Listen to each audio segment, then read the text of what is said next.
Hello guys, GS centre में आपका स्वागत है। आज हम हिस्ट्री का न्यू टॉपिक गुप्तोत्तर काल पढ़ेंगे। गुप्तोत्तर काल गुप्त साम्राज्य के बाद का काल गुप्तोत्तर कहलाता है।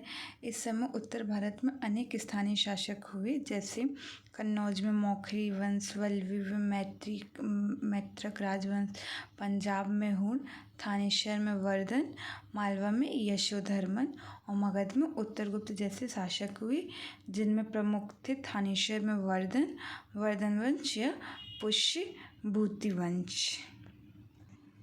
वर्धन वंश का महान शासक प्रभाकर वर्धन था, जिनके 2 पुत्र हुए। बड़े पुत्र थे राजवर्धन और छोटे पुत्र थे हर्षवर्धन। साथ ही पुत्री राशि था, जिनका विवाह उन्होंने कन्नौज के मौखरी वंश के ग्रहवर्मा से कराया था।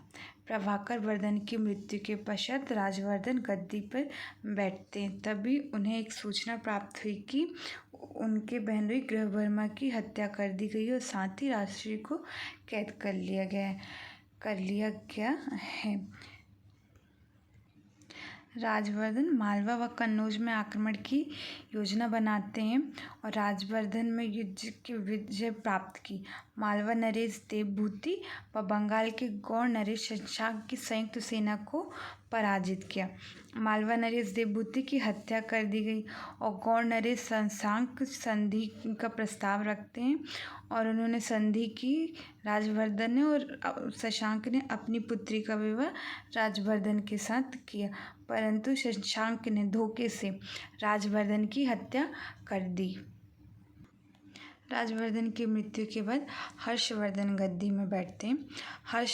हर्षवर्धन ने अपने बौद्ध मित्र दिवाकर वर्मा की सहायता से बंदीगृह से भाग निकली राशि को ढूंढ निकाला और उन्होंने हर्ष ने मालवा और कन्नौज पर आक्रमण किया। शशांक पराजित होता है और वह भाग निकलता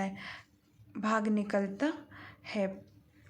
कामरूप का शासक भास्कर वर्मा शशांक से काफ़ी घृणा करता है। उन्होंने अपने एक राजदूत को हर्ष के पास भेजा और हर्ष ने भास्कर वर्मा से मित्रता की और उन दोनों ने मिलकर संपूर्ण गौड़ राज्य जीत लिया था और गौड़ पर अब वर्धन वंश का शासन स्थापित हो गया। हर्ष महान शासक था और स्वयं बहुत विद्वान था। उसने प्रियदर्शना, रत्नावली, नागानंद जैसे साहित्य की रचना की थी।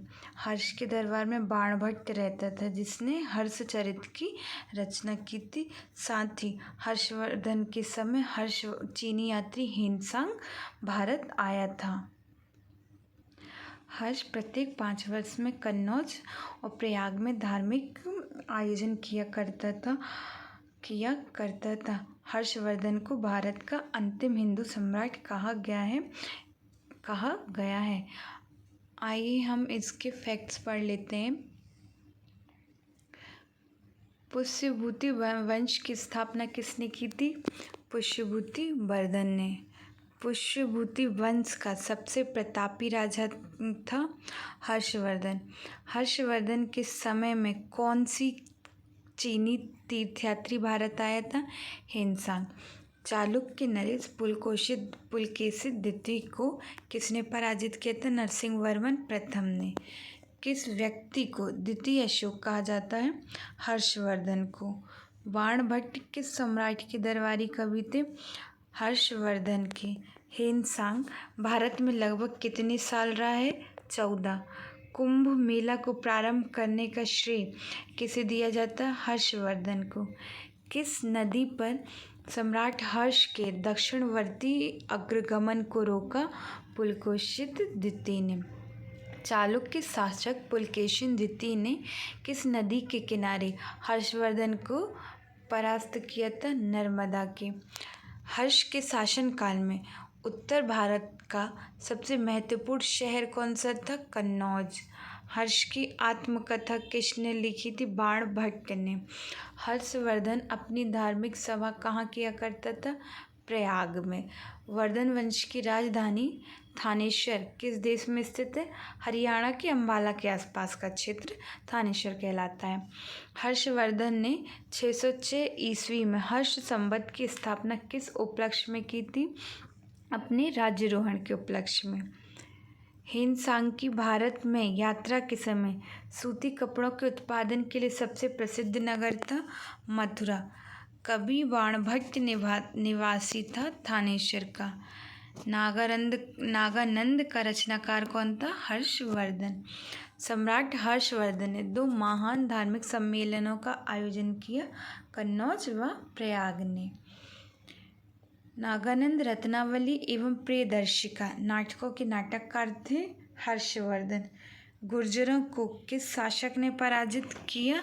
हर्षवर्धन ने।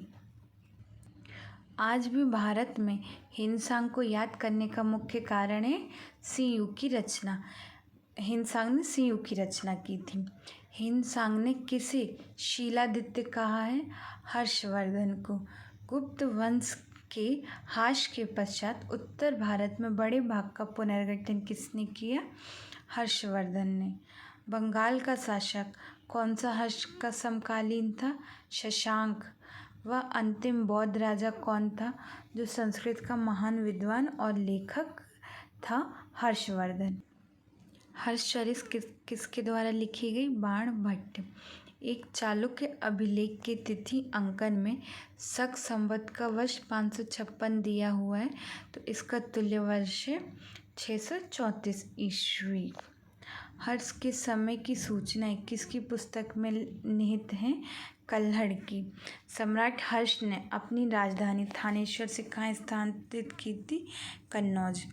उत्तर प्रदेश में स्थित वह स्थान जहाँ हर्षवर्धन ने बौद्ध महासम्मेलन का आयोजन किया था, प्रयाग।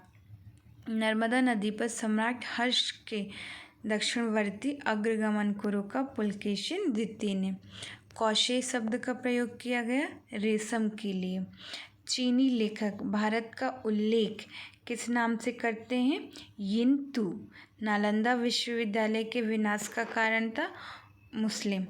गुप्तोत्तर युग में व्यापारिक केंद्र था कन्नौज। आदि शंकराचार्य जो बाद में शंकराचार्य बने, उनका जन्म हुआ था केरल में। आदि शंकराचार्य द्वारा स्थापित 4 मठ कहाँ स्थित हैं? जोशीमठ, द्वारकापुरी तथा श्रृंगेरी में। Thank you for watching. Please like, comment and subscribe.